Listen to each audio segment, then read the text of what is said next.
Dark Void is one of those games that jumped on the third-person bandwagon after the huge success of Gears of War, and while it does have some decent ideas that it brings to the table, it unfortunately never hit the ground running and ended up falling into obscurity. You take on the role of Will Gray, a cargo pilot who crash lands into a mysterious world where survivors from across history are in a constant battle with robots known as the Watchers, who want nothing more than to see humanity suffer. It's a pretty intriguing sci-fi premise, and with the talent of the likes of Nolan North, the story is delivered surprisingly well, which edges into B-movie territory at times thanks to the somewhat cheesy dialogue, but with plenty of twists and turns to keep you guessing. It ends up being one of the better aspects of the game. Now, gameplay is a mix of third-person cover-based shooting and aerial combat thanks to your jetpack, which plays a major role in the action. It lets you blast off from the ground, hover midair or rocket through the sky, and brings a different edge to each fight, as well as exploring one of the many different environments throughout the game. Weapons wise, you've got the standard mix of human firearms like pistols and machine guns, but also get more exotic options in the form of the alien tech, like plasma cannons and EMPs that help mix up the otherwise basic shooting. It's not perfect though, and several technical issues hold it back from greatness, with awkward cover transitions and a somewhat floaty feeling to the game's weapons, but it's nothing that completely ruins the experience, and what you're left with is one of the best hidden gems on the PlayStation 3 that never managed to soar to the same heights of the games that clearly inspired it. There were plenty of incredible action RPGs on the PlayStation 3, but one that seemingly fell through the cracks is Bound by Flame, which set out to mix a gritty story with intense combat and a focus on player choice, which sadly went missed by many. You take on the role of Vulcan, a mercenary possessed by a demon who struggles with its influence throughout the game. You can either resist its power and cling to your humanity, or trade your soul for supernatural might. It all unfolds throughout the campaign, and while it's not exactly a sprawling epic, it does a good job of delivering a tight narrative, clocking in at 7 chapters that see you visiting all kinds of unique locations and meeting characters that develop the story in different ways. On the gameplay front, combat is what steals the show and sees you toggling between 2 different stances, one being the fighter, that's a slow, heavy-hitting style with a 2-handed sword, and the ranger, a far more nimble approach that relies on dual daggers for quicker strikes. The demon style adds a third option, which is essentially your magic and allows you to hurl fireballs or perform one of the many different AoE attacks that can flip the tables in a flash. Switching between all 3 of them and utilizing them effectively depending on the enemy at hand is at the core of the gameplay loop, and while it's not as polished as the likes of Dark Souls, the variety and difficulty of each fight deliver a satisfying sense of reward, which mainly comes in the form of leveling up, and here you get to alter your character's growth, with a few different skill trees that make replaying the game all the more enjoyable, to see each and every ability you can unlock. Even though its smaller budget clearly shows, Bound by Flame still offers a compelling action RPG to make your way through, so if you see it for cheap, it's definitely worth adding to your collection. Arcana Heart 3 is a 2D fighter that offers a refreshing twist to the genre, with a vibrant cast of characters that blend anime-inspired flair with in-depth mechanics that are bound to intrigue both casual and hardcore players alike. The story revolves around a group of women who wield supernatural powers, where the skies over Japan have split open due to a dimensional rift, and it's up to them to team up with celestial beings known as Arcana to stop those responsible. The story is delivered through visual novel-styled cutscenes and filled with about every trope that you can imagine, but the fighting is the real draw, and here is where the game truly hits its stride. Built on a 4-button setup, light, medium, heavy and Arcana attacks, it's easy to jump in with basic chains and specials, but mastering the mechanics will take some time and dedication, and for those that want to, there's a lot to digest. First off, the Arcana system, which sees each of the characters pair in with one of several elemental spirits that grant you different buffs, special moves and supers that dramatically alter the playstyle of the fighter. For example, you can pair a Thunder Arcana for lightning fast aggression, or the Love Arcana for a higher amount of healing and projectile attacks. It's a great system that adds a near endless amount of variety and is perfect for experimenting with different approaches. Content wise, you've got a few other modes apart from the story that help round out the package, with multiplayer allowing up to 4 players to jump into the action, as well as others that test your skill like survival and time attack. Although the anime aspects of the game are a bit over the top, if you're willing to look past them, Arcana Heart 3 is a solid fighting game, and whether you're a casual button masher or a frame counting pro, there's plenty here to enjoy. Katsui is a port of an arcade shooter that first released in 2003, but in collaboration with Cave, 5PB brought the game to the PlayStation 3, offering a perfect translation of the arcade experience alongside a whole range of extras that elevate it far beyond just a simple port. As with many shooters, the narrative is quite minimal, but it does at least give you some context as to what is going on, with the game following two different pilots, Tiger and Panzer, as they wage war against a shadowy organization who has their sights on world domination. Regardless of how sparse the story is, gameplay is the main attraction, and on this front, Katsui delivers in spades. You get to control one of two ships, each with unique firing modes. You've got the wide-ranging spread shot for crowd control and a focused laser for precision shots, and switching between them on the fly is the key to reaching the end, as waves of enemies, tanks, drones and massive bosses flood the screen with intricate bullet patterns that demand split-second reflexes to overcome. Apart from taking on each threat, the scoring system also manages to play a crucial role, which is all centered around chips with their own numerical value that are dropped by each target. If you destroy an enemy up close, the chip they'll drop will be a higher number, and by collecting them as quickly as you can, your score multiplier will increase, but a single mistake will see it dropping back to zero. This simple but effective system will no doubt keep you coming back for more as you chase that perfect run, and with 5 stages, each meticulously designed to test your skill and patience, it's one of those games that are perfect to jump into and play in short bursts. The best way to sum up Super Rubber Dub would be simplicity, as this runs through nearly every aspect of the game, may that be its visuals or gameplay, which make it an experience that players of all ages can enjoy. It's an absolute masterclass of game design and leverages the 6-axis controller in a way that feels truly innovative. As the player, you're presented with a series of levels that task you with guiding your duck around by tilting the tub with the controller. This simple action manipulates the water and determines which direction your duck will head. Now, scattered across each of the stages are bubbles with little ducks waiting to be popped, which join up with you as you lead them to a drain to escape the level. By now you're probably thinking this all sounds incredibly easy, but what helps shake things up is the inclusion of several obstacles to navigate, as well as sharks that stop at nothing to hunt you down. There is a learning curve to be sure. Early attempts might see you overshooting turns or accidentally sending your ducks into the shark's jaws, but once you get the hang of it, the controls become second nature. With over 60 stages spread across 3 different difficulties, the game offers a gradual escalation that'll keep you hooked throughout its short runtime, and as you advance, the layouts grow more intricate, weaving in tight corners, swirling whirlpools and fast-moving currents that demand quick thinking and precise control. Some of the levels even flip the entire script and see you taking on the role of the sharks as you try to chomp down on as many ducks as you can for some extra points, as well as a multiplayer mode which ends up being absolute mayhem but a hell of a lot of fun. Even though the 6-axis seemed pretty pointless and a bit of an afterthought when the console released, Super Rubber Dub was the perfect example of how to implement it right.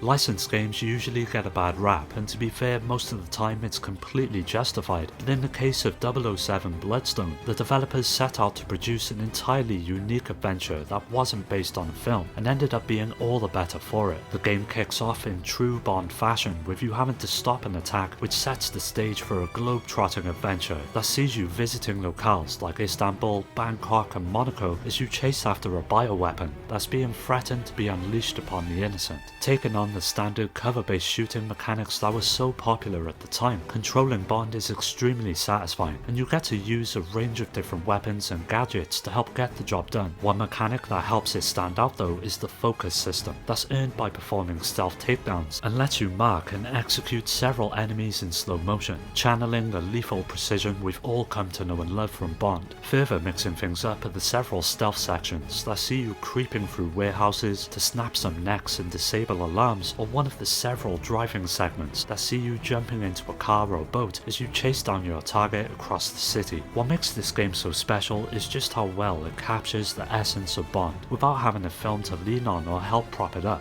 With it being penned by series veteran Bruce Fierstein, it stays incredibly true to the formula, with shadowy villains, double crosses and exotic characters that any fan of the brand will instantly feel familiar with and enjoy. With it being quite cheap to pick up these days, and also a version available on the PC if you're looking for a new third-person shooter to play, then Bloodstone is an easy recommendation.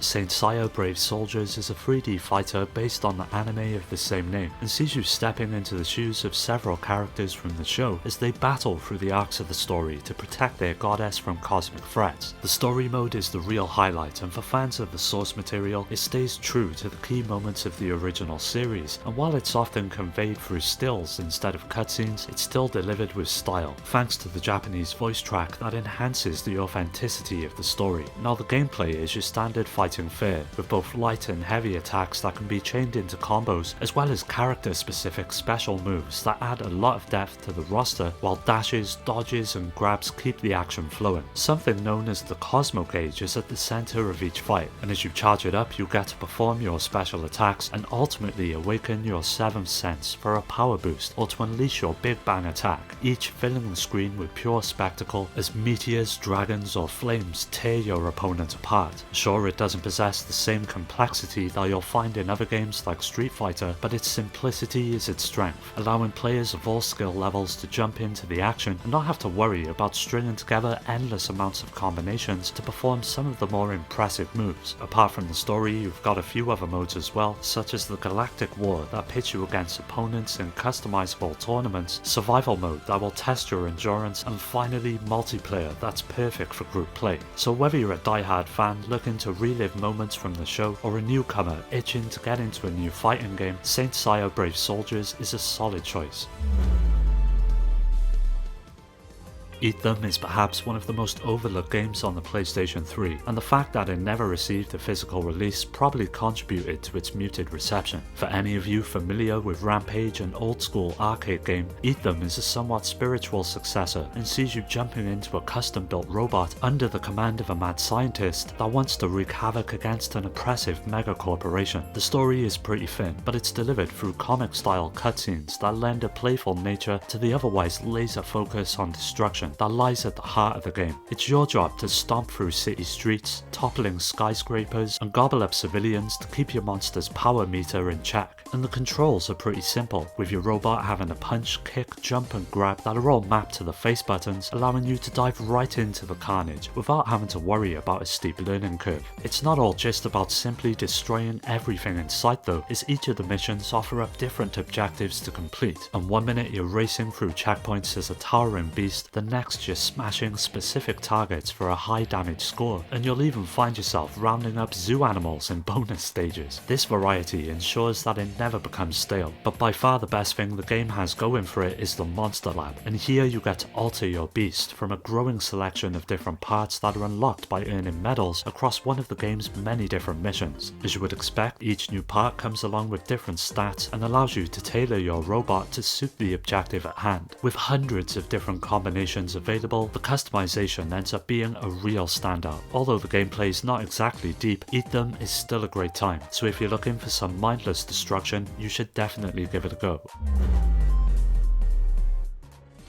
The Club is an action-packed third-person shooter that throws several characters into the seedy world of underground death matches watched by faceless elites who bet on the survival of the chosen killers. You get to choose from one of 8 characters, each covering different archetypes like ex-cops, gamblers and drunks, with the story being intentionally bare bones, and the game instead focusing on what it knows to be its best asset, and that's the gameplay. Shooting and speed are at the center of the experience, and you've got to contend with one of 5 different modes, such as Survivor, Time Attack, Sprint, Siege and Run the Gauntlet, where you've got to build up your score by chasing points with a multiplier that rewards you for accuracy and speed. Long range kills, headshots and chaining your takedowns without breaking your streak allow you to rack up your score, but there are also various elements throughout the environment that can help as well, such as explosive barrels and hidden treasures that push it even further. It's all about momentum, forcing you to weave through hails of bullets, vault obstacles and keep the kill count climbing. Now without a huge arsenal of weapons to wield,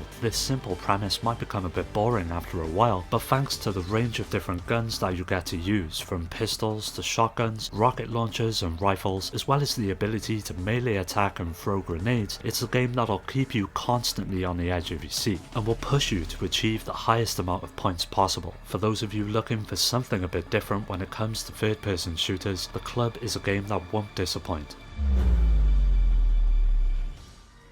Asura's Wrath is by far one of the craziest games of all time, that fuses jaw-dropping spectacle and unrelenting action into one of the most unique and exhilarating experiences in recent memory. You take up the fight as Asura, a demigod betrayed by his fellow deities, stripped of his power and cast down from the heavens after the murder of his family. Fueled by complete and total rage, you reawaken 12,000 years later, hell-bent on revenge, and across several different chapters you take the fight to the gods. That'll keep you on the edge of your seat from one explosive moment to the next. In terms of gameplay, it shares a lot in common with the likes of God of War and Devil May Cry, with the action spanning 3 distinct styles. You've got the standard brawling, on-rail shooting sections, as well as quick-time events. The fighting puts a heavy emphasis on your ability to perform combos by combining your light and heavy attacks to pummel the waves of enemies, and as you land hits you fill something known as the burst gauge, which once full allows you to unleash what amounts to a finishing move that's delivered in a climactic cutscene with plenty of cinematography. It gets insane at points, but therein lies one of the main draws of the game. Whether it's Asura punching through a continent-sized enemy or hurling a foe far into space, the scale and ambition on display is nothing short of mind-blowing. The game does have a few quirks though, and combat lacks the depth of its contemporaries that might disappoint those craving complex combos, and there's of course the reliance on DLC to wrap up the game completely, which can be a bit of a pain to get working. That aside though, Asura's Wrath is just pure adrenaline pumping fun, and here's hoping that one day it makes a return on modern systems. Well, that does it for another video. Keep an eye out for the next part, as that will be coming up soon, so don't forget to subscribe and hit that bell to get notified about new videos that release every Monday and Thursday. You can follow me on all of the socials, which are linked below, to stay up to date, and also join my growing community on Discord to meet many like-minded gamers to continue the conversation with. I'd like to give a special shout out to my Patreon supporters: Rhino, Skill Jim, Shuden, Richard, Amy, Daniel, Dio, Omar, Strider, Pierre, Carl, Awesome Jacket Dude, Maximus, Scott, Alfred, Terry, Ryan, Alex, GameCube Galaxy, Curse Salaryman, Fake and Paddy J for their continued support that helps make these videos possible. If you're interested in joining the Discord or supporting the channel through Patreon, you'll find all of these links down below. As always, thanks for taking the time to check the video out. I'll catch you next time.